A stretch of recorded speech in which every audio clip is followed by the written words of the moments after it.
दोस्तों, खबर दिल्ली से है। दिल्ली में रेखा गुप्ता सरकार ने अब बजट सत्र शुरुआत कर दिया है। ये बजट सत्र आपको बता दूं 24 मार्च से लेकर 28 मार्च तक चलेगा और आज इसमें बजट प्रस्तुत किया गया है।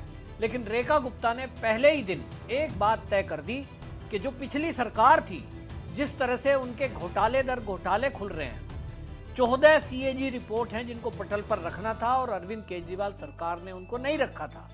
उसमें से अभी तक 3 सीएजी रिपोर्ट पटल पर रखी गई हैं और तीनों रिपोर्ट में जो खुलासे हुए हैं वो चौंकाने वाले हैं कि तीनों, यानी स्वास्थ्य विभाग का घोटाला, मोहल्ला क्लिनिक का, डीटीसी घोटाला, क्लासरूम घोटाला, तीनों घोटालों में एक बात तय हो गई कि ये सीएजी रिपोर्ट इसीलिए सदन के पटल पर नहीं रखी गई थी क्योंकि करोड़ों अरबों रुपए का इसमें केजरीवाल सरकार ने घोटाला किया था। अब जब घोटाले दर घोटाले खुल रहे हैं तो रेखा गुप्ता ने इस मामले में अब सदन में कहा कि हमारी सरकार इसको लेकर के श्वेत पत्र लेकर के आएगी और श्वेत पत्र लाएगी तो पूरी जानकारी, पिछली सरकार में क्या कारनामे हुए, पैसे का कहां इस्तेमाल किया, कहां दुरुपयोग हुआ, जनता को जो सुविधाएं देने के नाम पर यानी सब्सिडी दी गई उसमें कुछ घोटाला हुआ कि नहीं हुआ, उस पर व्यापक चर्चा होगी और उसमें दिल्ली में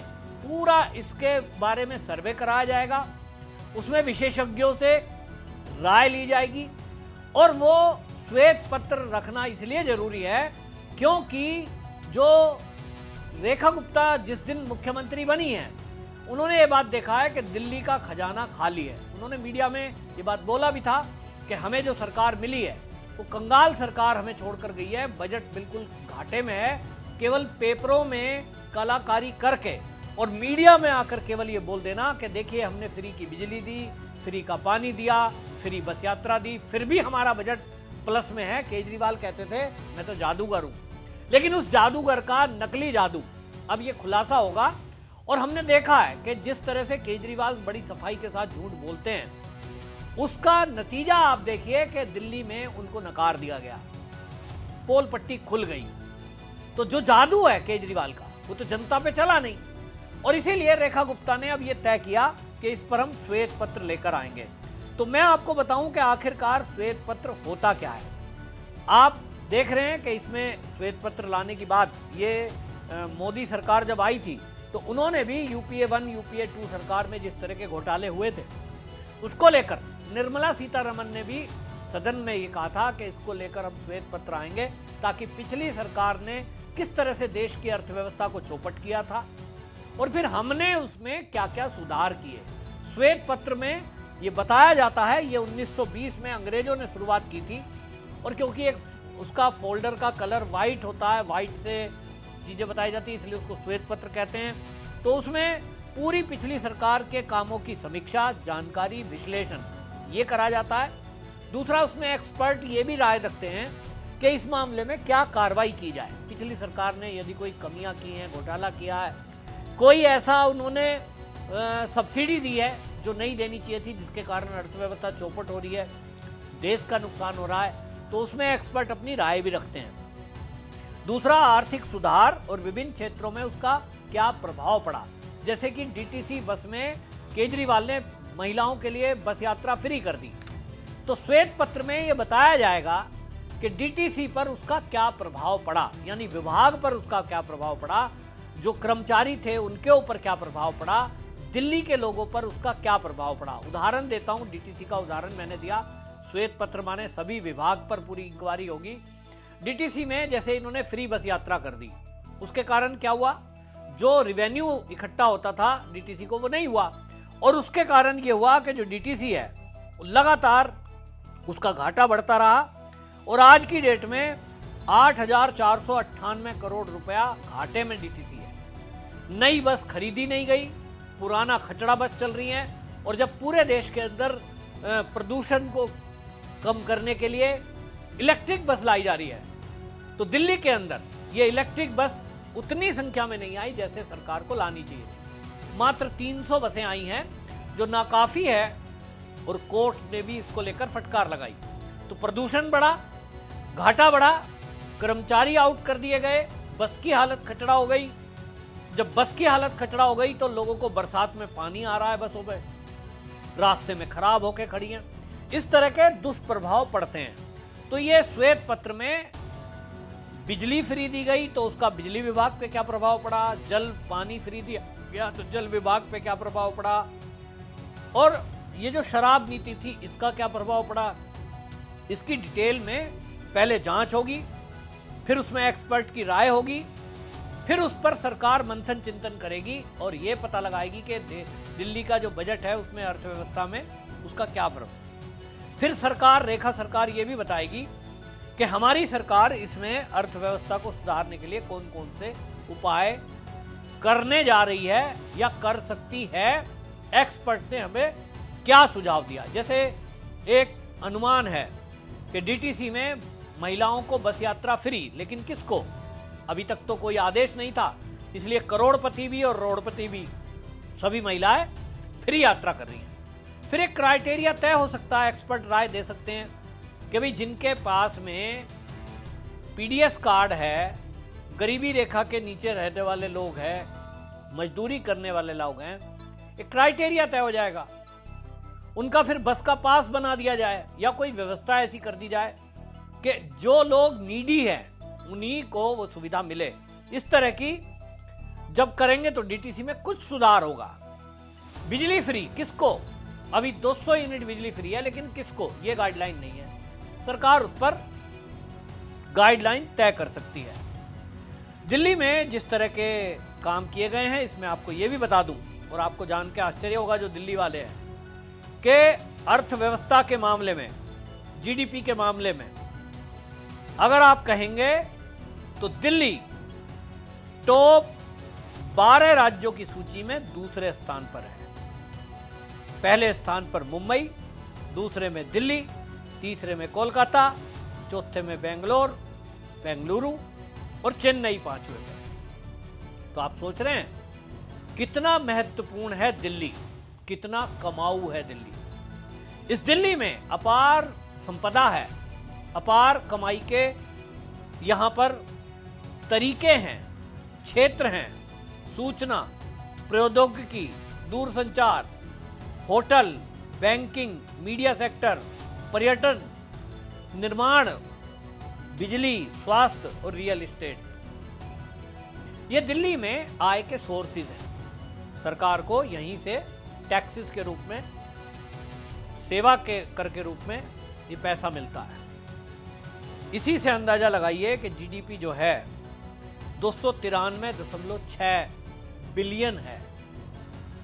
और इसीलिए अरविंद केजरीवाल लगातार सदन में खड़े होकर हर साल ये कहते थे, देखो जी हमने तो सब कुछ फ्री दिया है, फिर भी हमारा बजट प्लस में है, क्योंकि केंद्र के बहुत सारे कार्यालय हैं, केंद्र की तरफ से यहाँ पर इनको मदद मिलती है, सब्सिडी मिलती है। अब उसको आप कहाँ खर्च करते हैं ये आपके ऊपर है, विकास पर करते हैं या फ्री की रेवड़ियों में उस पैसे को खर्च कर देते हैं, ये सरकार के ऊपर होता है।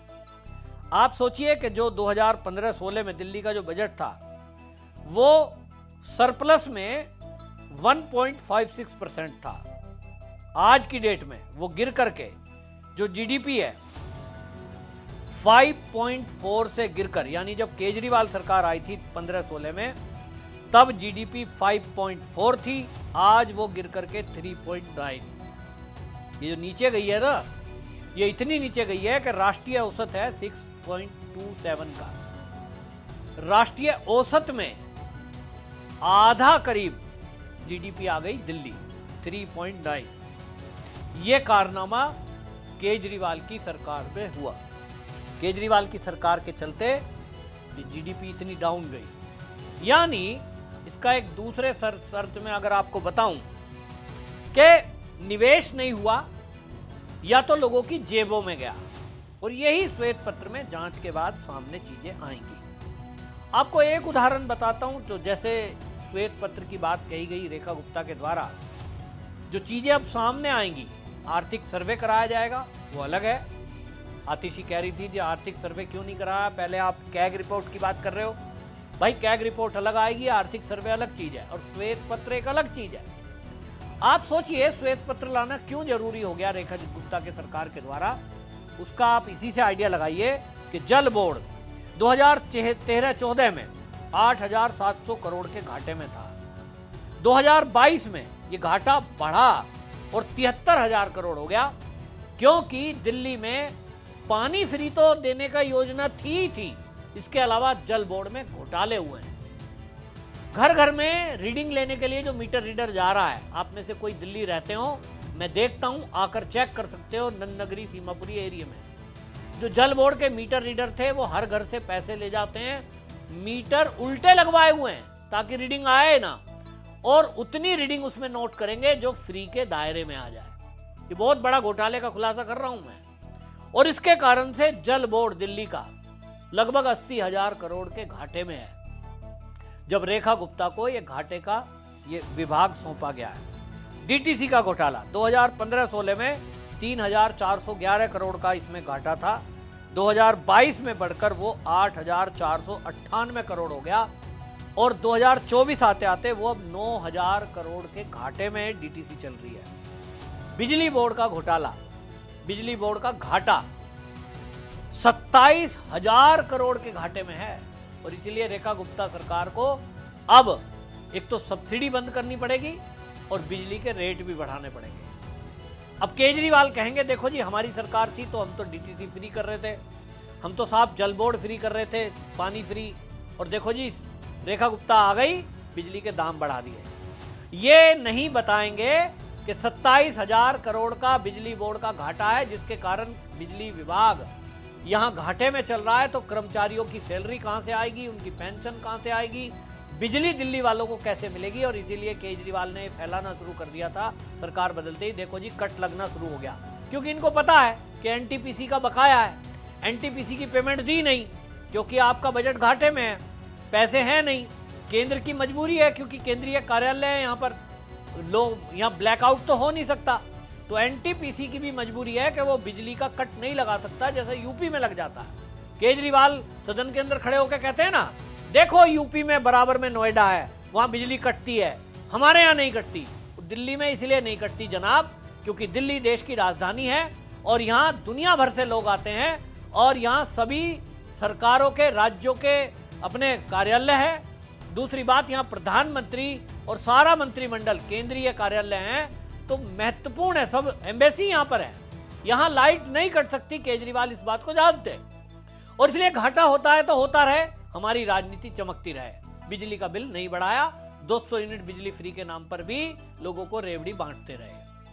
अब रेखा गुप्ता को तो सुधार करने पड़ेंगे, तो सुधार करने पड़ेंगे जल बोर्ड में भी, डीटीसी में भी, और अब डीटीसी में भी जो फ्री यात्रा महिलाएं कर रही थी उसको भी शायद रोकना पड़ेगा। तो सरकार को क्यों रोकना पड़ा, सरकार को फ्री पानी देना क्यों बंद करना पड़ा, रेखा गुप्ता सरकार अब 200 यूनिट बिजली फ्री क्यों नहीं देगी, बिजली का बिल क्यों बढ़ाया जा रहा है, ये दिल्ली वालों को बताना उनकी ड्यूटी भी है, जिम्मेदारी भी है और जरूरी भी है, ताकि दिल्ली वालों को समझ में आए कि उन जो केजरीवाल को श्रेष्ठ समझ रहे थे, उस केजरीवाल ने तो केवल भ्रष्टाचार किया, फ्री की रेवड़ी देकर आपका मुंह बंद किया, आपकी वोट ली, अल्टीमेटली वो देश का घाटा है। क्योंकि घाटे में अगर एनटीपीसी का बकाया है तो वो एनटीपीसी कौन है, वो केंद्र की संस्था है, लेकिन पैसा तो आपको देना बनता है ना। तो जिन लोगों को बिजली के बिल नहीं बढ़े, जिनसे बिल के पैसे नहीं लिए गए, 200 यूनिट फ्री दी, वो उनको देना ही पड़ेगा। इस देश में फ्री कोई चीज नहीं मिलती, दुनिया में कहीं कोई फ्री चीज नहीं मिलती, उसका पेमेंट कहीं ना कहीं से आपको देना पड़ता है। तो रेखा गुप्ता का श्वेत पत्र लाने का फैसला ये इसीलिए है ताकि देश और दिल्ली वालों को ये पता लग सके कि पिछली सरकार के कारनामे क्या थे, एक्सपर्ट की राय क्या है, और हम जो परिवर्तन करने जा रहे हैं हर विभाग में, वो सब्सिडी जो खत्म करने जा रहे हैं, मुझे नहीं पता कि वो करेंगे कि नहीं करेंगे, क्या करेंगे, लेकिन मैंने अपनी राय रखी, श्वेत पत्र के बाद ऐसा हो सकता है। आपकी इस मुद्दे पर क्या राय है, कमेंट में जरूर लिखें। और क्या आपको समझ में आया कि रेखा गुप्ता ये जो श्वेत पत्र है क्यों लाना चाह रही हैं, आप इस पर कमेंट लिखिए, वीडियो को शेयर कीजिए। वंदे मातरम।